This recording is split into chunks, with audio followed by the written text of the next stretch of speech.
Nous continuons la description de notre prisme de veille qui permet de comprendre la disruption digitale avec toujours les 8 changements de paradigme. Cette fois, ce sont les 10 attentes transverses du citoyen consommateur qui va nous permettre de transposer d'un secteur vers... En effet, tout le savoir-faire d'InnoCherche, dans sa veille sur les usages, c'est d'arriver à comprendre les nouveaux usages, les décoder avec le prisme que je vous présente, et puis ensuite, in fine, c'est la substantifique moelle. On arrive à transposer un usage d'un marché dans un autre marché, et on regarde l'effet disruptif potentiel. Alors, les 10 attentes, au début elles étaient 5, puis finalement on est arrivé à 10 au cours des 18 derniers mois. Je vous promets qu'on sera arrivé à 12 et qu'on n'aura plus de doigts, on refera de l'architecture système pour remettre ça sur les doigts de demain. Et donc pour illustrer tout ça, on a pris l'exemple de la musique que nous connaissons tous bien. Et qu'est-ce qui s'est passé par rapport à ces attentes transverses? Donc la première attente, from sedentary to mobile, je veux de la musique mobile, facile, le iPod, je suis avec ma musique toute la journée. From virtual to rematériel, c'est-à-dire que je mets ma musique dans le cloud, je la dématérialise, pas pour faire plaisir aux vendeurs de cloud, mais bien pour arriver à la rematérialiser, à la re-rendre concrète dans votre bureau. Quand j'aime pas votre musique, je dis tiens, on va aller dans le cloud, on va prendre ma musique qui va se rematérialiser dans cette pièce. Donc ça en musique, c'est très simple, c'est iCloud. From search to social filter, c'est Genius, c'est-à-dire je ne cherche pas la musique que je vais aimer, c'est le moteur intelligent qui me dit vous avez aimé celle-ci, vous aimez celle-là, vous aimerez donc cette cantate, et ça me va très bien. From silo to ecosystem, alors ça c'était plus dur à trouver dans la musique, mais c'est vrai que la musique en silo, c'est celle que j'écoute avec mes oreillettes, tout seul dans le métro, en dodinant de la tête.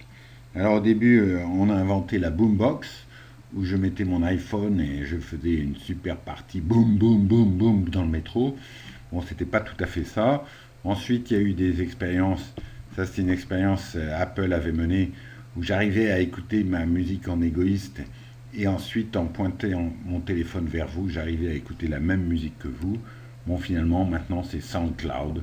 Tous les jeunes partagent leur musique sur SoundCloud, la modifient, la refont revivre. Et enfin, Seamless. Donc, m'embêtez pas à changer mes comportements. Je ne vais pas m'amuser à taper le nom d'un morceau de musique sur mon clavier.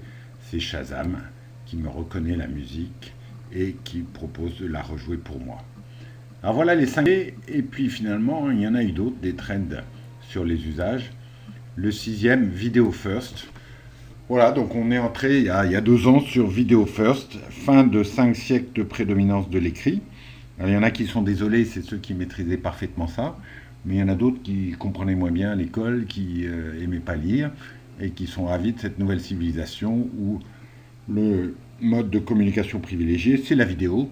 Ne me demandez pas de venir sur votre réseau social si je dois utiliser mon clavier. Moi, je veux bien enregistrer ma tronche quand je parle, et puis à vous d'indexer tout ça. Alors, Video First dans la musique, c'est YouTube qui découvre qu'ils ont des tonnes de vidéos avec de la musique, et qu'eux aussi, comme Deezer, Spotify, ils peuvent commencer à monétiser tout ça. Alors, un autre trend qui est très fort, c'est Social Management. Et ça, c'était au SXSW il y a 1 an et demi maintenant, où 2 experts marketing de New York nous expliquaient à une salle composée essentiellement d'hommes, en nous disant, messieurs, si vous êtes encore en couple aujourd'hui, si vous avez compris que quand votre conjoint vous dit, je n'ai plus rien à me mettre, c'est pas qu'il n'y a rien dans les 5 mètres linéaires de fringues, mais c'est qu'il n'y a pas la robe, le t-shirt qui correspond à mon humeur du moment. Donc une fois que vous avez compris ça, vous comprendrez facilement qu'il est hors de question que mon image digitale, elle, soit en contraste ou opposée avec mon image physique que j'ai mis si longtemps à choisir ce matin.